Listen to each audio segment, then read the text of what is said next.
À la fin de la Deuxième Guerre mondiale, la France va connaître une période de forte croissance que l'on va appeler les Trente Glorieuses et qui s'étend approximativement de 1946 à 1974. L'expression est due à l'économiste Jean Fourastier, connu pour ses analyses des prix et des salaires. Au cours des Trente Glorieuses, la France connaît une croissance d'environ 5% par an. Cette croissance se marque notamment par de grands travaux de reconstruction et un développement industriel, mais aussi par une augmentation du pouvoir d'achat et du niveau de vie.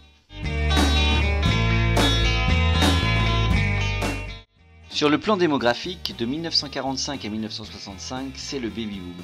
La fécondité augmente fortement, à 2,5 enfants par femme, et l'espérance de vie s'allonge. Dans le monde du travail, la répartition de la population active connaît d'importants changements. De 1949 à 1973, la part de l'agriculture diminue fortement, celle de l'industrie reste stable, alors que celle des services devient fortement majoritaire. Pour faire face au développement économique et à la reconstruction, la France fait appel à la population immigrée, désormais extra-européenne, car elle manque de main-d'œuvre. Dès 1945, un office national de l'immigration est créé. L'accueil des immigrés dans les villes conjugué à l'exode rural fort entraîne un manque de logement et subsistent ainsi des bidonvilles comme ici à Nanterre. Pour résoudre ce problème de logement, Le Corbusier, architecte et urbaniste, va concevoir de grands ensembles, comme à Marseille avec la Cité radieuse.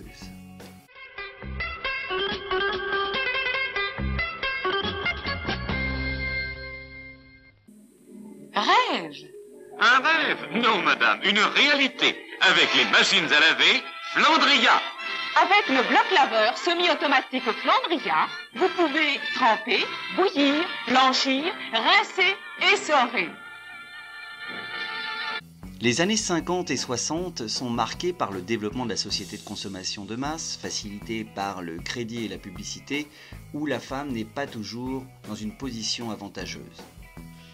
Avec plus de temps libre et un niveau de vie plus élevé, une place plus importante est octroyée à la culture. De grands musées ouvrent et des festivals sont lancés.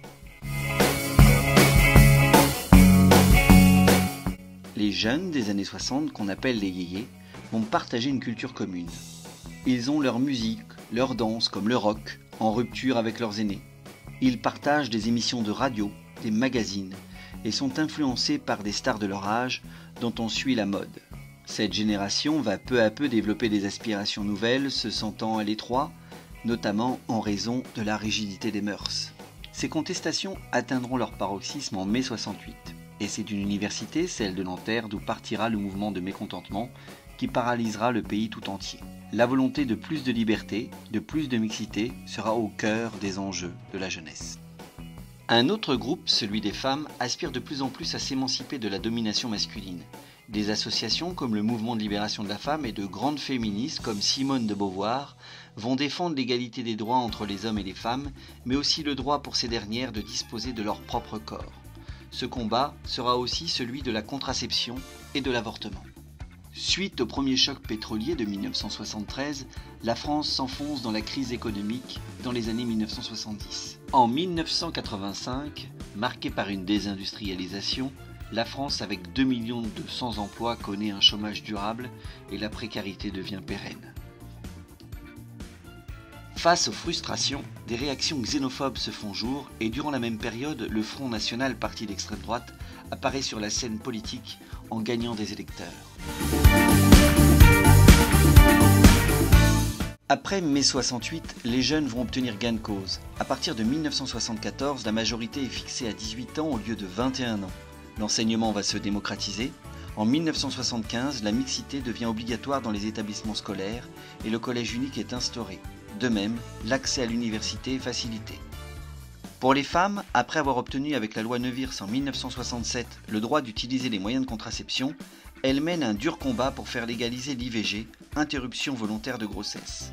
Incarnée par Simone Veil, alors ministre de la Santé, qui défend le texte, la loi sur l'avortement est adoptée par l'Assemblée nationale en 1975 par 284 voix contre 189.